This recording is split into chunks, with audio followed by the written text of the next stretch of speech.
Assalamualaikum warahmatullahi wabarakatuh. Perkenalkan, nama saya Sri Ajipa dari kelas 7E dengan nomor NPM 1835223342.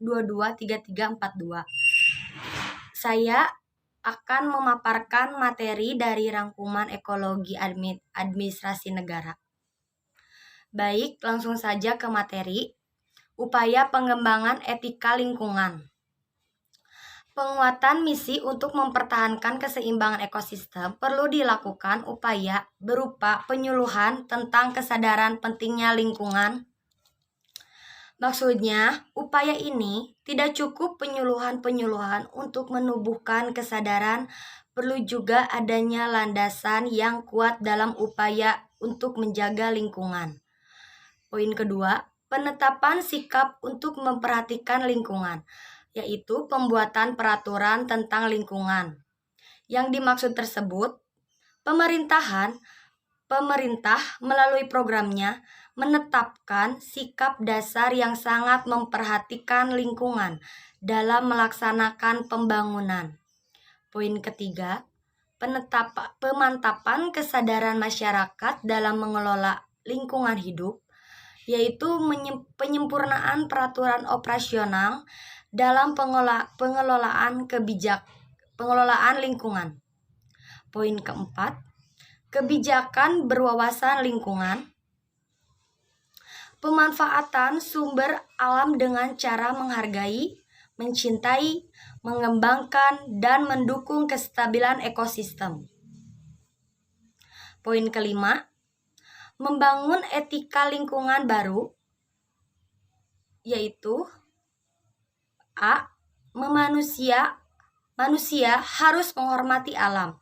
Apa itu yang dimaksud manusia harus menghormati alam? Manusia di sini tidak hanya melihat alam sebagai sesuatu yang berguna, tetapi manusia juga memiliki nilainya sendiri jika terpaksa mencampuri proses alam. Ia hanya melakukan seperlunya dengan tetap menjaga kebutuhannya. Poin kedua, manusia harus menanamkan rasa tanggung jawab terhadap alam. Apa itu maksud dari tersebut? Manusia harus merasa bertanggung jawab terhadap alam agar lingkungan bersih, sehat, dan alamiah. Poin ketiga, melestarikan. Melestarikan yaitu manusia harus merasa bertanggung jawab terhadap pelestarian biosfer. Manusia juga harus mengembangkan kesadaran mendalam bahwa kita merupakan bagian dari ekosistem yang tidak boleh terganggu keseimbangannya. Poin keempat, menanamkan cinta lingkungan kepada generasi penerus, yaitu solidaritas menjadi acuan dalam pengelolaan lingkungan. Manusia juga bertanggung jawab untuk meninggalkan ekosistem bumi ini secara utuh. Poin kelima, adanya larangan dan sanksi tegas bagi yang merusak lingkungan. Etika lingkungan hidup baru larangan keras untuk merusak, mengotori, meracuni, mematikan, menghabiskan, menyia-nyiakan, serta melumpuhkan alam sebagian atau keseluruhan. Yang terakhir, memperhatikan dampak dari suatu program pembangunan. Pembangunan pasti akan mengubah atau merusak lingkungan baik sedikit maupun banyak. Yang terakhir, memperhatikan dampak dari suatu program. Sanksi berupa denda materi bagi perusak lingkungan. Prinsip pembenaan biaya pada penyebab kerusakan lingkungan yang disebabkan oleh pihak tertentu akan menyebabkan kerugian bagi seluruh manusia. Materi selanjutnya mewujudkan pembangunan yang berwawasan lingkungan. Pola pendekatan filosofis. Manusia adalah subjek pembangunan karena ia merupakan pelaksanaan pembangunan. Manusia adalah objek pembangunan karena sasaran hasil pembangunan pada hakikatnya untuk kepentingan manusia. Artinya, manusia harus melakukan mengelola lingkungan yang bijaksana, rasional, cerdas, dan bertanggung jawab. Dalam pengelolaan sumber daya lingkungan, manusia perlu berdasar pada prinsip ekofisiensi, artinya tidak merusak ekosistem.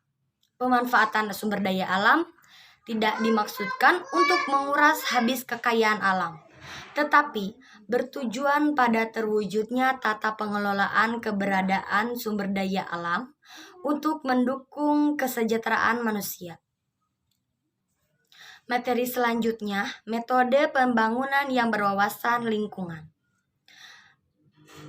Poin pertama, membangun kesadaran, yaitu membantu individu dan kelompok sosial memperoleh kesadaran tentang kepekaan terhadap lingkungan dan berbagai masalah yang berkaitan.